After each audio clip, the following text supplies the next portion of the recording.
Sensível. O poder secreto das pessoas altamente sensíveis em um mundo sobrecarregado. De Jenny Renman e André Solo. Contracapa. Este livro prático e transformador vai mudar a sua forma de enxergar as pessoas sensíveis, ajudando você a validar e acolher a sua sensibilidade e a dos outros.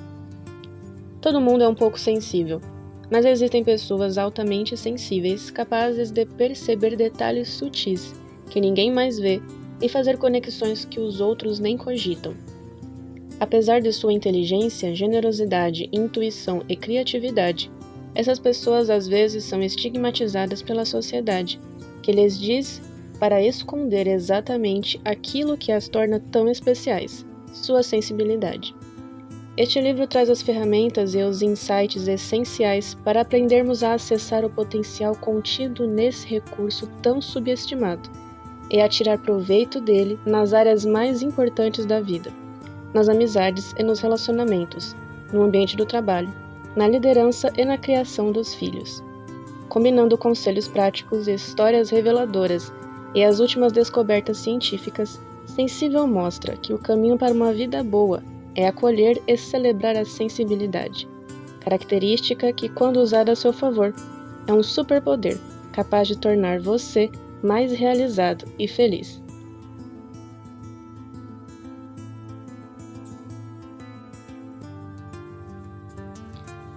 Comentários de outros leitores. Este livro reformula a maneira como pensamos sobre a sensibilidade e enfatiza a importância de estarmos sintonizados com o mundo. Susan Cain, autora de O Poder dos Quietos. Oferecendo uma inteligente combinação de dados científicos, manifesto e conselhos práticos, Sensível mostra quanto é urgente aprendermos a contar com as habilidades especiais das pessoas sensíveis neste mundo cada vez mais barulhento. Cal Newport, autor de Minimalismo Digital e Bom Demais para Ser Ignorado. Este livro é uma joia, com uma escrita envolvente, Sensível é revelador e inspirador. Uma leitura obrigatória para todas as pessoas que vivenciam este mundo com profundidade, consciência e empatia. Ellen Hendrickson, autora de How to Be Yourself. Um olhar bem articulado e atencioso da sensibilidade, apresentado pelos criadores da maior comunidade online para pessoas altamente sensíveis. Judith Orloff, autora de The Empath Survival Guide. Granneman e Solo exploram com habilidade esse traço de personalidade tão mal compreendido. Um livro convincente e acessível que apresenta com clareza como tirar proveito dessa característica sem ignorar seus desafios. Sensível vai empoderar os leitores, que passarão a ver a própria sensibilidade como um grande ponto forte. Publishers Weekly. Capítulo 1. Sensibilidade, estigma ou superpoder? Frase de Anne Crosswaite. Não suporto o caos. Detesto ambientes barulhentos. A arte me faz chorar. Não sou maluca. Sou um exemplo clássico de pessoa altamente sensível.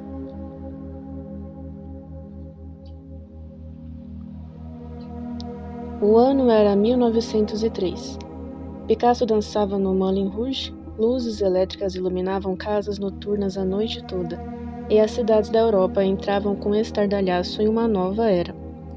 Bondes transportavam passageiros em meio a ruas cheias de charretes, telégrafos conectavam lugares distantes e notícias de última hora atravessavam continentes em questão de minutos. A tecnologia também conquistou a casa das pessoas, com fonógrafos grasnando música sob demanda nas festas. As canções podiam ser um prelúdio para uma noite no cinema ou uma tentativa de abafar o som de ruas sendo escavadas para a instalação de sistemas modernos de saneamento. Até mesmo a zona rural estava agitada, com agricultores usando equipamentos mecanizados pela primeira vez. A vida estava mudando e o progresso, acreditava-se, era bom. A cidade alemã de Dresden não ficaria para trás. Seus líderes queriam exibir seus próprios avanços e reproduzir conquistas de outras cidades. Depois de uma votação e da formação de comitês, foi anunciada uma exposição em toda a cidade, completa, com uma série de palestras públicas. Um dos palestrantes era o sociólogo George Simmel. Embora pouco conhecido hoje, Simmel foi influente em seu tempo, sendo uma das primeiras pessoas a aplicar uma abordagem científica às interações humanas. Seu trabalho abordou todos os aspectos da vida moderna, desde o papel do dinheiro na felicidade, até os motivos pelos quais as pessoas flertam. No entanto, se as autoridades da cidade esperavam que ele elogiasse o progresso, estavam muito enganadas. Simmel subiu ao púlpito e, de pronto, jogou fora as instruções que havia recebido. Ele não estava lá para falar sobre as glórias da vida moderna, mas para debater seu efeito na alma humana. A inovação, sugeriu ele, não apenas nos dava uma vida de mais eficiência, ela nos dava um mundo que sobrecarregava o cérebro humano e comprometia a sua capacidade de acompanhar os acontecimentos. Ele descreveu um fluxo ininterrupto de estímulos internos e externos, em um mundo barulhento, agitado e sobrecarregado. Muito à frente de seu tempo, Simmel sugeriu que as pessoas tinham uma quantidade limitada de energia mental, algo que hoje sabemos ser mais ou menos verdadeiro, e que um ambiente altamente estimulante a consome muito mais. Um lado de nossa psique, o lado construído em torno de conquistas e trabalho, podia ser capaz de acompanhar o ritmo da vida, explicou ele. Mas nosso lado espiritual e emocional estava absolutamente esgotado. A humanidade, dizia Simmel, era sensível demais para uma vida como aquela. Uma preocupação específica de Simmel era como as pessoas lidavam com aquilo. Incapazes de reagir de modo significativo a cada nova informação, os cidadãos tendiam a se tornar blasé, ou simplesmente apáticos, diante dos excessos de estímulos. Eles aprenderam a reprimir seus sentimentos e tratar uns aos outros de um jeito protocolar, a se importar menos. Afinal, não tinham escolha. Ouviam diariamente notícias terríveis do mundo todo, como a erupção do vulcão Pili, que matou 28.000 pessoas em minutos, ou os horrores dos campos de concentração britânicos na África. Ao mesmo tempo, tropeçavam em moradores de rua e ignoravam estranhos amontoados nos bondes. Como poderiam oferecer empatia, ou mesmo um simples cumprimento, a todos com quem cruzavam? Em vez disso, fecharam o próprio coração por necessidade. O mundo exterior exigente devorou o mundo interior e, neste processo, levou junto a capacidade de estabelecer conexões. Simmel alertou que, vivendo sob tal sobrecarga, corríamos o risco de ser nivelados e engolidos. Como se pode imaginar, suas palavras foram a princípio recebidas com desdém. Mas uma vez publicadas, elas se transformaram em seu ensaio mais famoso.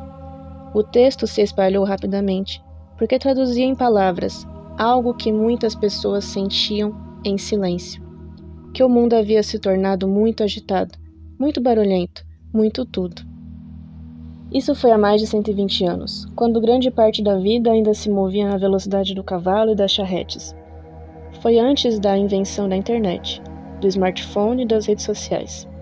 Hoje, a vida é ainda mais atribulada, pois trabalhamos longos expedientes, cuidamos de nossos filhos ou pais idosos com pouco apoio e encaixamos as amizades entre uma tarefa e outra, via mensagem instantânea. Não admira que estejamos estressados, esgotados e ansiosos. Até o próprio mundo é objetivamente mais hiperestimulante do que na época de Simmel.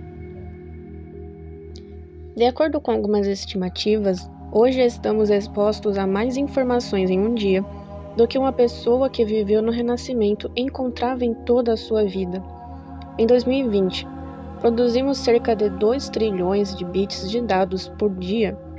Segundo esse ritmo, cerca de 90% de todos os dados da história humana foram criados nos últimos 5 anos.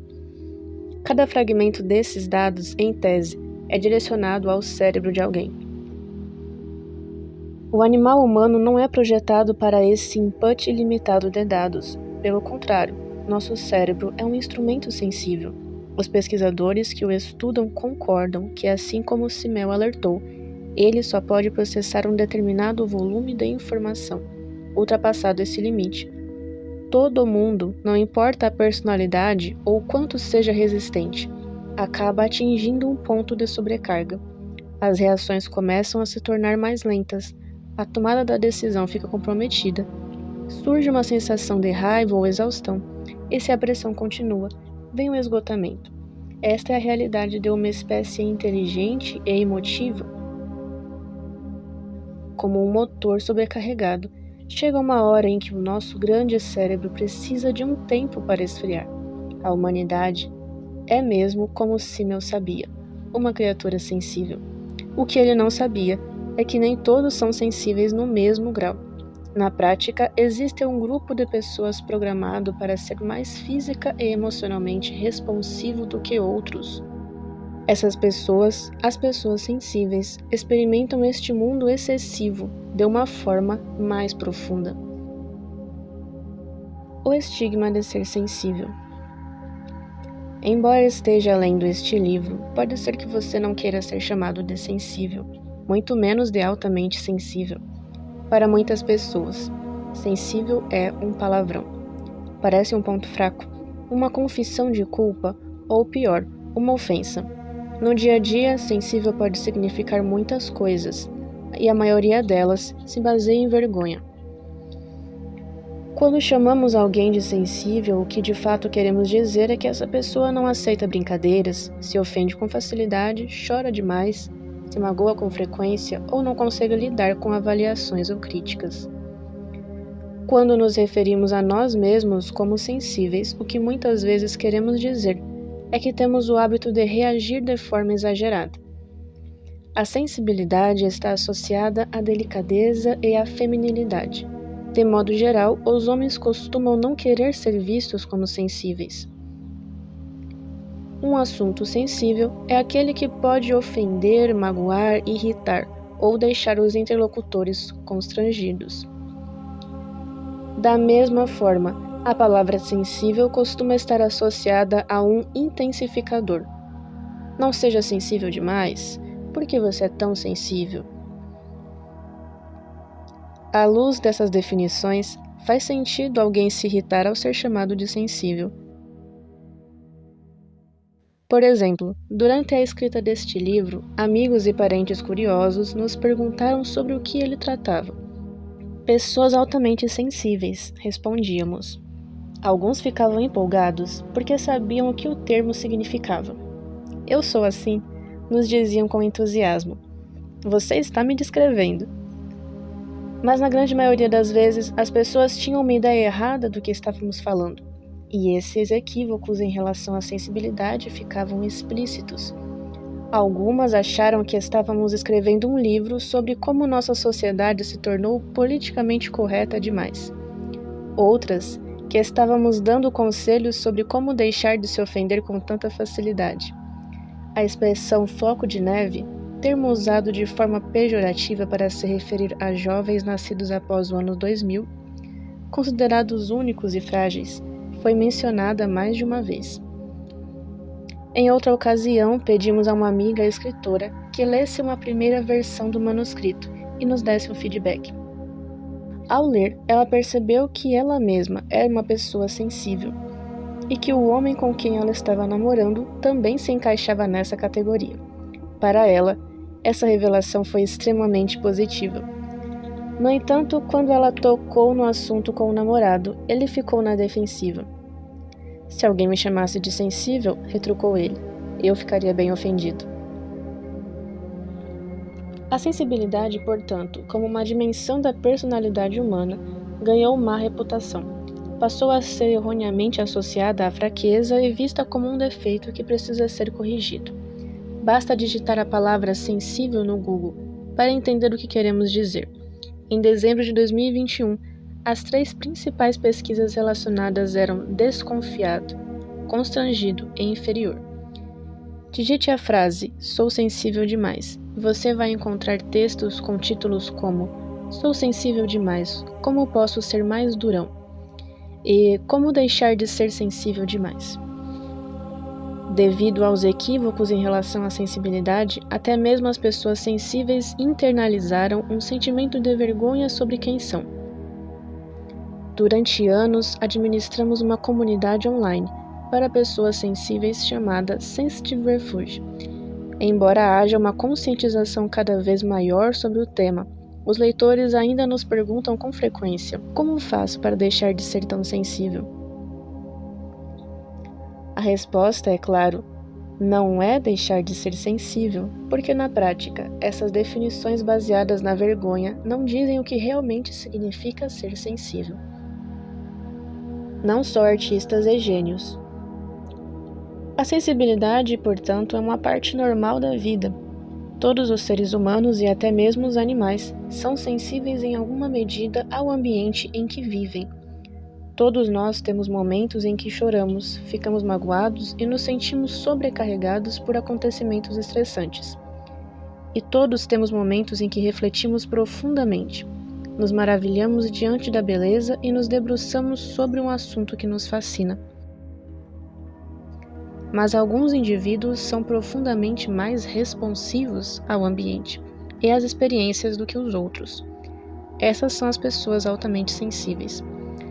Assim como outras características, a sensibilidade é um contínuo, e todo mundo se situa em algum ponto ao longo dele, seja na categoria de baixa, média ou alta sensibilidade.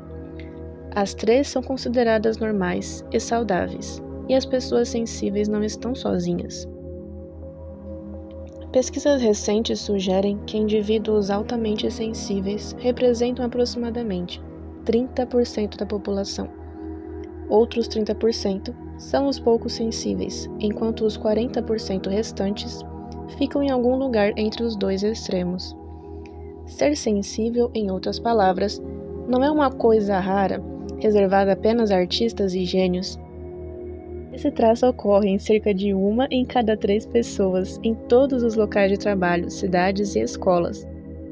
Os homens podem ser instruídos a não serem sensíveis, mas isso não muda o fato deles serem, sim. Em suas próprias palavras, o que significa ser sensível para você?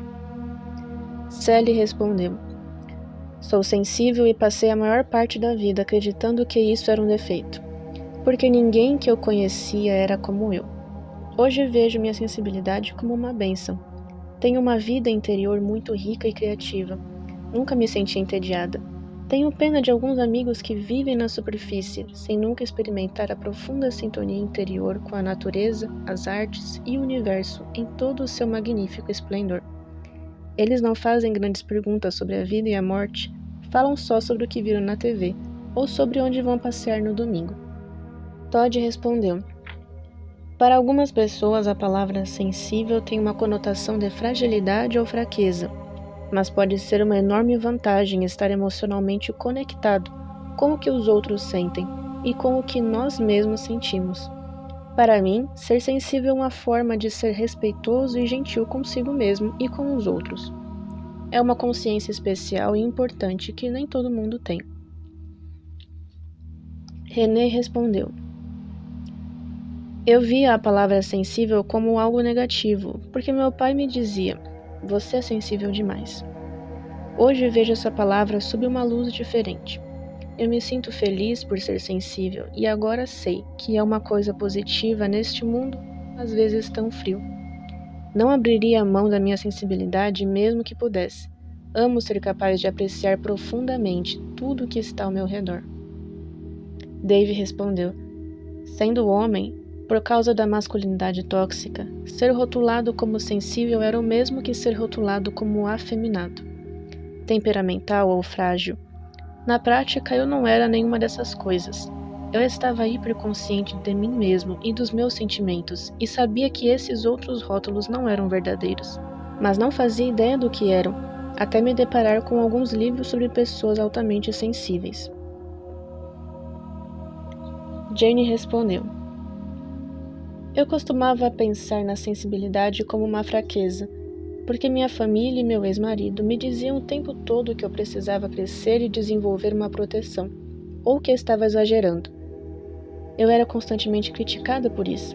Mas agora que eles não fazem mais parte da minha vida, estou me concentrando nisso como um ponto forte. E inclusive retomei a pós-graduação, concluí um segundo mestrado para mudar de carreira e me tornei terapeuta. Vou usar minha habilidade para ajudar os outros. Você é uma pessoa sensível? Talvez você consiga sentir as notas de carvalho em um vinho chardonnay antes de qualquer outro convidado no jantar. Talvez você fique maravilhado e comovido com a Nona Sinfonia de Beethoven, ou chore enquanto assiste a vídeos de resgate de animais. Talvez o barulho constante de alguém digitando torne impossível para você se concentrar. Todos esses podem ser sinais de alta sensibilidade, e muitos de nós somos mais sensíveis do que imaginamos. Então, aqui vai um checklist das características mais comuns das pessoas sensíveis. Quanto mais itens você marcar, mais sensível você é. Não é preciso marcar todos os itens nem se identificar com cada um dos tópicos deste livro para ser considerado uma pessoa sensível. Lembre-se, a sensibilidade é um contínuo e todo mundo se situa em algum ponto ao longo dele. Além disso, tenha em mente que suas experiências de vida influenciam a forma como sua sensibilidade se expressa. Por exemplo, se você foi ensinado a estabelecer limites saudáveis desde criança, talvez nunca tenha sofrido com a tendência a fazer de tudo para agradar os outros ou para evitar conflitos, como acontece com algumas pessoas sensíveis. Outros aspectos de sua personalidade também farão diferença, enquanto você se identifica com as afirmações a seguir. Por exemplo, se você se considera mais extrovertido do que introvertido, pode precisar de menos tempo de ociosidade do que uma pessoa introvertida e sensível. Quais das seguintes afirmativas são verdadeiras para você? Primeira, em geral, você costuma fazer uma pausa antes de agir, dando tempo para que o cérebro faça o trabalho dele. Segundo, você percebe detalhes sutis, como uma ligeira diferença de tonalidade entre as pinceladas em uma pintura, ou uma microexpressão que desaparece rapidamente do rosto de seu colega de trabalho. Terceiro, você sente emoções fortes, tem dificuldade para se livrar de emoções intensas, como raiva ou preocupação. Quarto, você sente muita empatia, mesmo em relação a estranhos ou pessoas de quem só ouviu falar no noticiário. Você se coloca no lugar dos outros com muita facilidade. Quinto, o humor das outras pessoas o afeta bastante. Você absorve facilmente as emoções dos outros, assumindo os sentimentos delas como se fossem os seus. Sexto, você se sente estressado e cansado em ambientes barulhentos e movimentados, como um shopping lotado, um show ou restaurante. Sétimo, você precisa de muito tempo de ociosidade para recuperar energias. Costuma se afastar das pessoas para conseguir acalmar os sentidos e processar seus pensamentos. Oitavo, você lê bem as pessoas e consegue inferir com precisão surpreendente o que elas estão pensando ou sentindo. Nono, você tem dificuldade em assistir a filmes violentos ou assustadores, ou testemunhar qualquer tipo de crueldade contra animais ou humanos. Décimo, você odeia se sentir apressado e prefere fazer as coisas com atenção. 11º, você é perfeccionista. 12º, você se esforça para dar o melhor de si sob pressão, como quando seu chefe está avaliando o seu trabalho ou quando você está participando de uma competição. 13º, às vezes o ambiente é seu inimigo. Uma cadeira com assento muito duro, luzes muito fortes e música muito alta podem fazer com que pareça impossível relaxar ou se concentrar. 14º, você se assusta facilmente com barulhos repentinos, como quando alguém se aproxima de você de mansinho. 15º, você é um buscador. Você pensa profundamente sobre a vida e se pergunta por que as coisas são como são.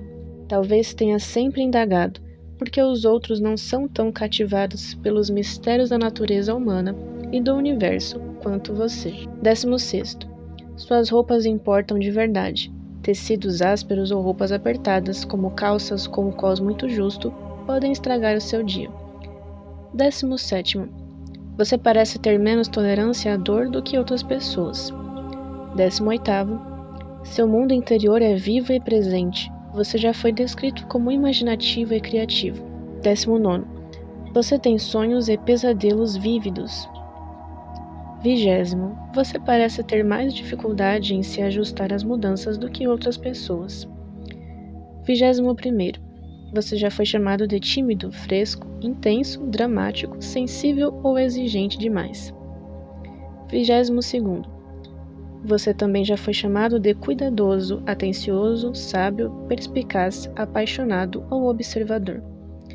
23º. Você sabe ler bem as pessoas no recinto. 24º. Você é sensível a mudanças em sua alimentação e em seus níveis de açúcar no sangue. Se passa algum tempo sem comer, pode ficar irritadiço. Conhecendo os autores. Jen Gradman e André Solo são os criadores do Sensitive Refuge, a maior comunidade online para pessoas altamente sensíveis. Ambos são colaboradores frequentes da Psychology Today e da Forbes. Jen Gradman é fundadora e editora-chefe do mais importante site para introvertidos, Introvertideer. Educadora, jornalista e autora de The Secret Lives of Introverts, já figurou em reportagens do HuffPost, do Washington Post e da BBC, entre outros. Desde que acolheu sua própria sensibilidade, lê muitos livros de autoajuda e leva uma vida prazerosamente entediante em St. Paul, Minnesota. André Solo é escritor, pesquisador e palestrante internacional. Já foi entrevistado em veículos como HuffPost, Washington Post, MSNBC e Vogue, entre outros.